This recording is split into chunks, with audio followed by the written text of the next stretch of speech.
Fábio Máximo foi um grande general de Roma, muito importante na campanha defensiva romana contra Aníbal Barca, e em contraste a essa estratégia de Fábio, Roma teve um outro general que usou uma estratégia muito diferente, preferindo o ataque ao invés da defesa. Seu nome era Marco Cláudio Marcelo. Pouco se sabe sobre os primeiros anos de Marco Cláudio Marcelo, já que as fontes históricas da antiguidade priorizam suas realizações militares e políticas no auge de sua carreira. A obra mais detalhada sobre sua vida, Vida de Marcelo de Plutarco, foca principalmente nos eventos a partir de 225 a.C., oferecendo apenas informações limitadas sobre sua juventude. A data exata de nascimento de Marcelo é incerta, mas acredita-se que tenha ocorrido antes de 268 a.C., considerando que ele precisava ter mais de 42 anos para ser eleito cônsul em 222 a.C. e já havia ultrapassado 60 anos ao assumir seu quinto e último consulado em 208 a.C. Há controvérsia sobre a origem do cognome Marcelo em sua família. Posidônio atribui a ele a adoção inicial do nome, mas registros genealógicos sugerem que o cognome já era usado por seus ancestrais em 331 a.C. Segundo Plutarco, Marcelo foi criado desde cedo com foco em sua preparação militar, destacando-se como um lutador habilidoso e corajoso, sendo um general que realiza combates singulares no campo de batalha, muito parecido com Pompeu e Alexandre neste quesito. Sua reputação como guerreiro começou na juventude, quando, em um episódio famoso, salvou a vida de seu irmão Otacílio ao enfrentarem soldados inimigos na Itália. Durante sua trajetória como soldado, especialmente no contexto da Primeira Guerra Púnica, Marcelo foi elogiado por sua bravura e competência no campo de batalha. Esses feitos o levaram a ser eleito edil curul em 226 a.C., um cargo de prestígio responsável por supervisionar obras públicas, festivais e manter a ordem na cidade. Paralelamente, foi nomeado áugure, ocupando a posição de intérprete de presságios, um papel de grande relevância religiosa na sociedade romana. Na casa dos 40 anos, Marcelo já era amplamente reconhecido tanto por suas habilidades militares quanto por sua atuação na administração pública. Sua ascensão culminou em 222 a.C., quando foi eleito cônsul, alcançando o cargo político e militar mais elevado da República Romana. Em 225 a.C., liderados pelos insubrianos, os gauleses do norte da Itália declararam guerra a Roma, desencadeando um conflito que se estenderia por anos. Marcelo inicialmente participou da guerra como soldado, enquanto as forças romanas gradualmente empurravam os insubrianos de volta para além do rio Pó. Apesar de tentarem negociar rendição, Marcelo persuadiu os cônsules em exercício a rejeitar os termos propostos, acreditando que a vitória completa ainda era possível. No quarto ano do conflito, em 222 a.C., Marcelo foi eleito cônsul, ao lado de Cneu Cornélio Cipião Calvo. Com os novos cônsules assumindo o comando, os insubrianos mobilizaram um exército de 30.000 homens, incluindo seus aliados gauleses, os Gaezata. Enquanto Marcelo avançava pelas terras insubrianas, replicando a estratégia dos cônsules anteriores, os gauleses tentaram desviar sua atenção atacando a fortaleza romana de Clastídio, ao sul do Pó, com uma força destacada de 10.000 homens. Esse movimento levou a uma das batalhas mais famosas da carreira de Marcelo, marcada por seu confronto direto com o rei gaulês Viridomaro. O relato desse embate, transmitido por Plutarco, é carregado de detalhes quase lendários. Segundo ele, Viridomaro avistou Marcelo com as insígnias de comandante e avançou para desafiá-lo. Embora Marcelo não soubesse quem era seu adversário, ele aceitou o duelo, motivado por uma prece anterior que fizera aos deuses, pedindo a melhor armadura entre os inimigos como troféu. Durante o combate, Marcelo feriu Viridomaro mortalmente com uma lança, derrubando-o do cavalo, e finalizou a luta com mais 2 golpes letais. Ele tomou a armadura do rei derrotado como spolia opima, os despojos mais prestigiados na tradição militar romana, e dedicou-a ao templo de Júpiter Ferétrio, conforme prometido antes da batalha. No entanto, a narrativa de Plutarco apresenta algumas contradições. Se Marcelo não reconheceu Viridomaro durante o duelo, sua intenção declarada de ganhar as spolia opima sugere que já esperava enfrentar um líder inimigo. Além disso, o historiador Políbio, contemporâneo dos eventos, não menciona a conquista desse troféu em seus relatos, sugerindo que o episódio pode ter sido romantizado por Plutarco para glorificar Marcelo como herói. Após a morte de Viridomaro, os romanos, mesmo em menor número, conseguiram romper o cerco de Clastídio e derrotar decisivamente as forças gaulesas, que recuaram para Mediolano, seu principal reduto. Após mais uma derrota, os gauleses finalmente se renderam. Desta vez, os romanos aceitaram os termos de paz, encerrando a guerra. Embora Políbio atribua grande parte do sucesso a Cipião, É inegável que a conquista de Marcelo lhe garantiu um triunfo, consolidando sua reputação em Roma. Após o fim das guerras gaulesas, Marcelo desaparece brevemente dos registros históricos, reaparecendo em 216 a.C., marcando o início da fase final de sua notável carreira. Marco Cláudio Marcelo retornou ao cenário político e militar durante a Segunda Guerra Púnica, desempenhando um papel significativo em momentos cruciais do conflito. Em 216 a.C., no terceiro ano da guerra, Marcelo foi eleito pretor, assumindo o comando de um exército destinado à Sicília. No entanto, antes de partir, seus planos foram interrompidos pela catastrófica derrota romana em Canas, uma das mais devastadoras da história. Em resposta à crise, o Senado ordenou que Marcelo enviasse 1.500 soldados a Roma para reforçar a defesa da cidade. Com o restante de suas forças, complementado pelos remanescentes desonrados do exército derrotado em Canas, Marcelo estabeleceu um acampamento em Suéssula, na Campânia. Foi nesse contexto que Aníbal direcionou parte de suas tropas para atacar a cidade de Nola. Marcelo, no entanto, conseguiu repelir os avanços inimigos, protegendo a cidade e conquistando uma vitória de grande valor simbólico. Embora a Batalha de Nola tenha sido pequena em termos estratégicos, representou a primeira resistência bem-sucedida contra Aníbal e trouxe alívio moral para os romanos. No ano seguinte, em 215 a.C., Marcelo foi convocado a Roma pelo ditador Marco Júnior para aconselhar sobre os próximos passos na condução da guerra. Após essa reunião, foi nomeado procônsul. Ainda em 215 a.C., quando o cônsul Lúcio Postúmio Albino morreu em combate, Marcelo foi unanimemente escolhido pelo povo para substituí-lo. No entanto, um presságio desfavorável foi interpretado como desaprovação divina à eleição de dois cônsules plebeus simultaneamente, e Marcelo acabou renunciando ao cargo em favor de Quinto Fábio Máximo, o escudo de Roma. Mesmo assim, ele permaneceu ativo como procônsul, defendendo Nola novamente contra as forças de Aníbal. Em 214 a.C., foi eleito cônsul pela segunda vez, dessa vez ao lado de Fábio Máximo. Durante esse mandato, Marcelo não apenas repeliu novos ataques a Nola, mas também capturou Casilino, uma cidade de importância estratégica. Marcelo destacou-se, portanto, como um comandante resiliente e confiável, desempenhando um papel fundamental em restaurar a confiança de Roma após suas perdas iniciais na Segunda Guerra Púnica. Após sua vitória em Casilino, Marcus Claudius Marcelo foi designado para Sicília, uma região que se tornará um ponto estratégico nos planos de Aníbal. Ao chegar, Marcelo encontrou a ilha em caos político e militar. Hierônimo, o jovem rei de Siracusa e aliado de Roma, havia recentemente ascendido ao trono após a morte de seu avô, Hierão II.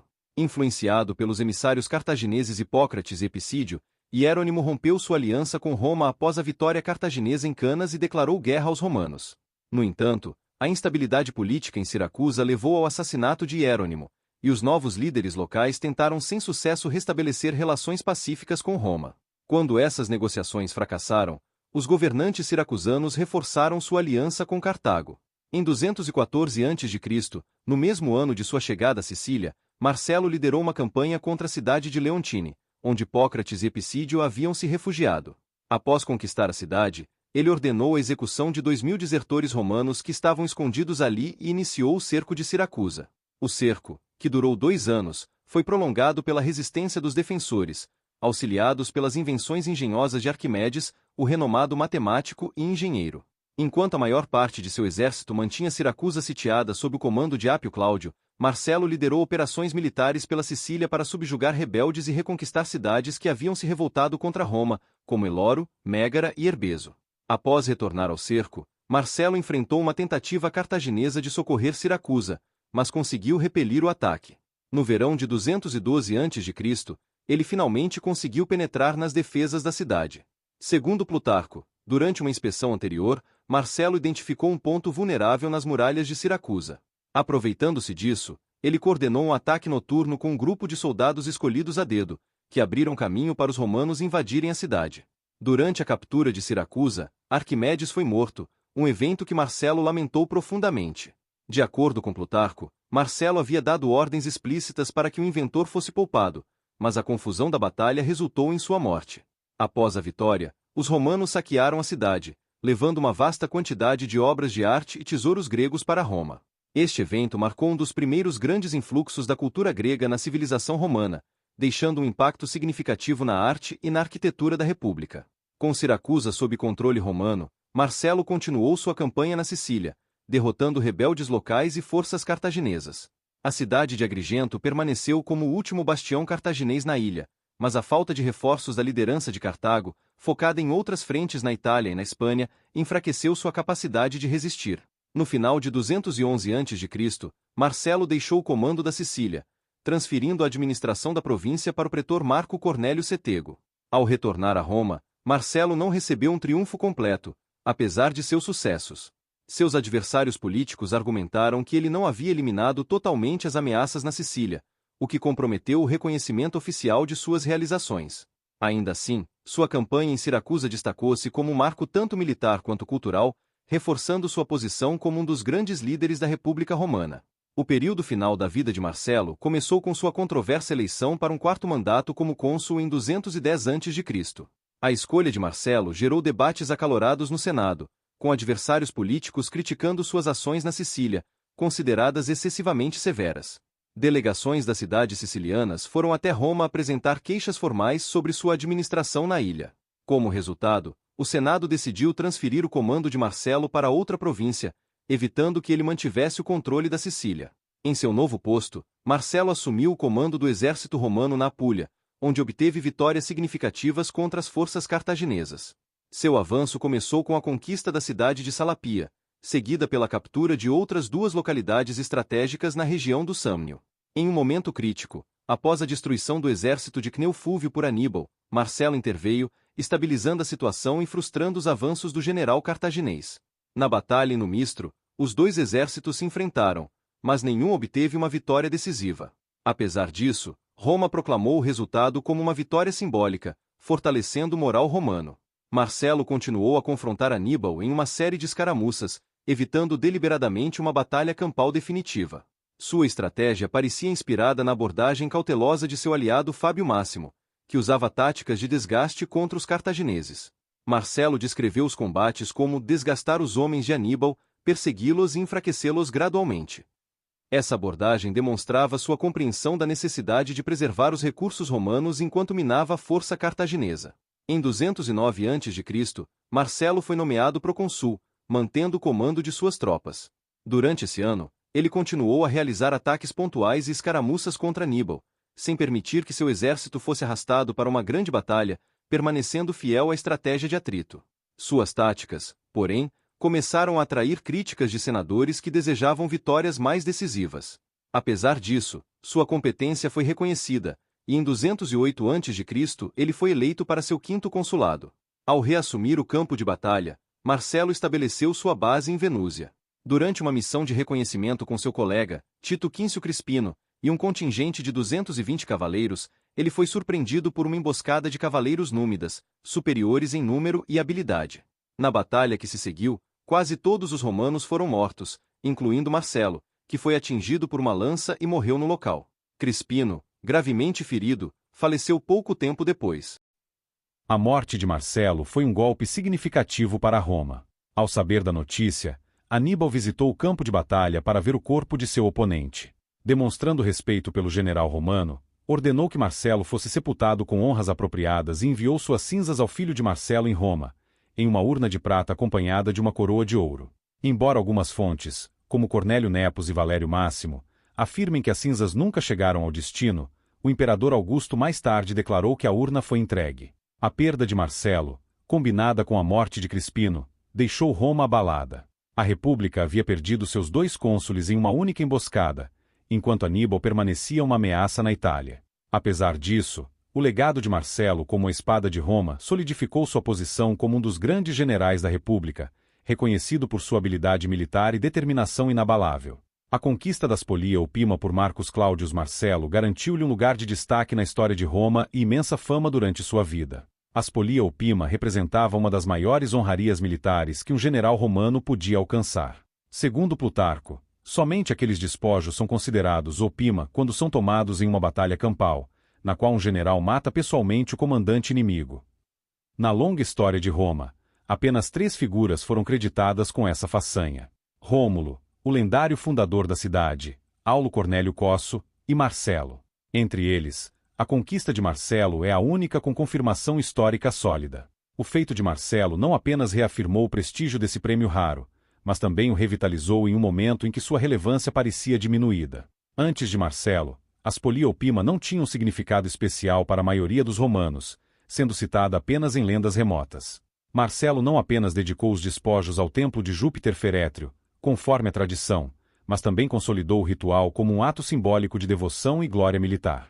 Após ele, nenhum outro general conseguiu repetir tal conquista, transformando seu feito em uma lenda. Assim, Marcelo não apenas reforçou a importância do prêmio, mas elevou-o a um status quase mítico. Além de sua conquista histórica, Marcelo foi um general de grande relevância durante a Segunda Guerra Púnica. Ele ocupou o cargo de cônsul 5 vezes, um feito notável que ilustra sua importância política e militar. Suas campanhas na Sicília alteraram profundamente o curso da guerra, enquanto suas ações na Itália continental frustraram os avanços de Aníbal e devolveram confiança ao Senado e ao povo romano em um momento de grande incerteza. No entanto, Marcelo não era apenas um guerreiro habilidoso. Sua trajetória também foi marcada pela introdução de elementos da cultura grega em Roma, especialmente após a captura de Siracusa. Plutarco descreve como o civilizador de Roma, atribuindo-lhe o mérito de trazer a arte, o aprendizado e a cultura gregos para o coração da República.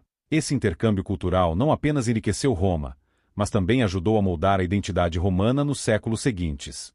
Por suas conquistas militares e culturais, Marcelo tornou-se conhecido como a Espada de Roma. Seu legado, tanto como um estrategista formidável quanto como um símbolo de força e civilização, permanece uma das histórias mais impressionantes da República Romana.